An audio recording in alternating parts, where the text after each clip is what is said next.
Hello everybody, welcome back to the Level 1 Kitchen where you can find easy to make meals and desserts. I am your humble host, Outlawshawn, and I have something very special for my cinnamon and apple lover today. Today I'm going to show you how to make, wait one second, some cinnamon apple croissants.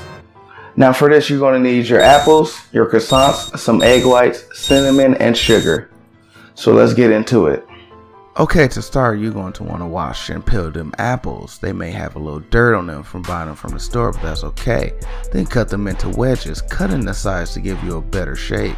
Then you want to add them to a medium-sized bowl you can find in your cabinet. Now add in your 2 teaspoons of cinnamon and 1/3 cup of sugar. Mix up everything until you're sure your apples is covered with cinnamon and sugar. Then cover up the bowl and let it sit for 30 minutes. After 30 minutes, stir your apples in the juice that formed in the bottom of the bowl. Be sure to save some of that juice for later. Next, you can go ahead and lay out your croissant dough. Place the apple wedge at the wider end of the dough and roll it up to the tip.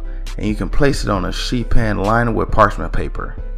Now, with everything rolled out, mix a little egg white with some of the juice I set to save and brush all your croissants with. Alright, next thing you do is pop your croissants in the oven at 375 for about 15 minutes or until golden brown. Then after you take them out, you just want to let them cool before serving. And with that, another video is done. Hopefully you liked everything I did today. Be sure to like, comment, subscribe. Be sure, if you're new to this channel, to hit the little notification bell right next to the subscribe button so you'll be notified whenever I do another video. And stay tuned for another video next week. Catch you later.